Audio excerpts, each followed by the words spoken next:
There aren't too many bikes around these days that have an identity crisis. They all know what they are and they know what they want to be.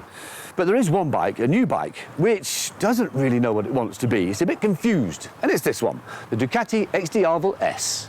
Look, I'm going to do things a little back to front here. Normally, I should tell you how amazing this bike is and only then criticise it once you're all feeling warm and fuzzy inside. Not this time. I'm going to tell you what I think is wrong with it first, and if you just bear with me, I'll explain why in a moment. First problem. What is it exactly? I mean, is it a cruiser? Is it a muscle bike? Is it a super bike that's just gone to fat?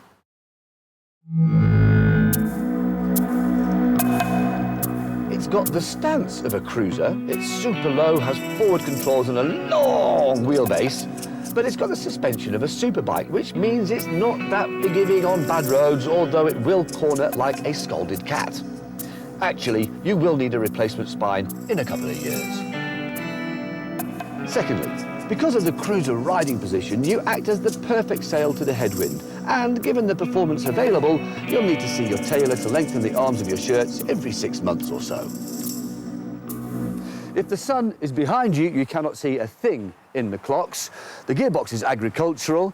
The starter motor sounds like it's going to give up at any moment. And as for these welds here on the handlebars, Ducati, I've only got two things to say to you: tapered bars. So why have I overturned the conventions of good journalism and given you all the bad news first?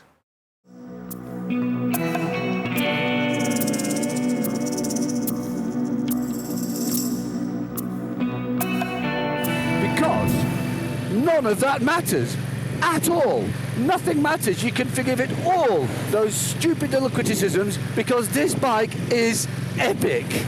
Fantastic.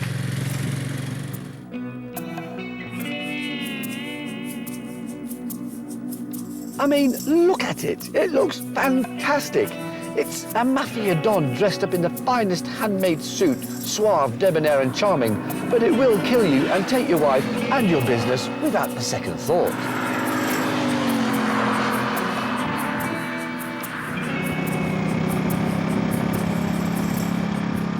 The beauty is in the detail. This bike is black on black with a few black accents and a little bit of silver thrown in for good measure. And then you get to that back wheel, possibly the most gorgeous back wheel ever fitted to any motorcycle ever. Have another look at it.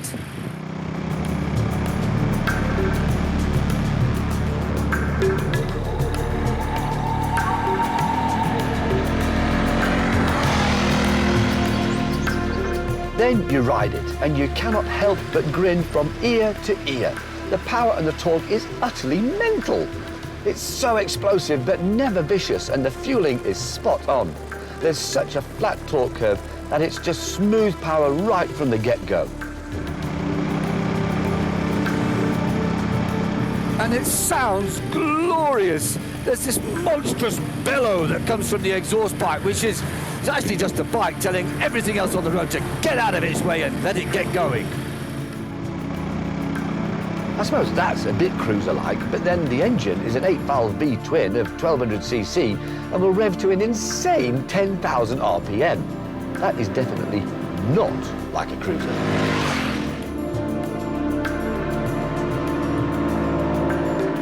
That wide rear tyre combined with the relatively skinny front wheel shouldn't work, but it does.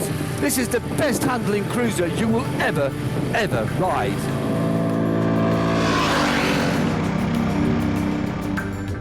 It's clever too.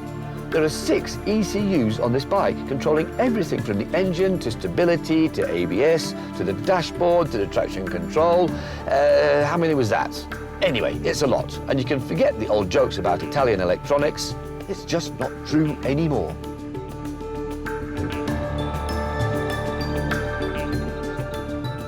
Ducati have just broken every single rule in the Cruiser Book of Rules. It goes like stink, it stops on a dime, leans like a superbike, well, almost, has race-spec suspension, but a low seat and a long chassis, so therefore it looks like a cruiser. This is Ducati's take on a cruiser, and because it's so different, that is why it is so brilliant. Okay, so not everything's perfect, but it actually doesn't matter. You really can forgive this bike for its minor imperfections because it is just that good. The XDiavel is full of Italian sexiness, and the Latin love affair with machinery is obvious to see. It's just that this one got drunk on Lambrusco and started a fight. And it'll probably win.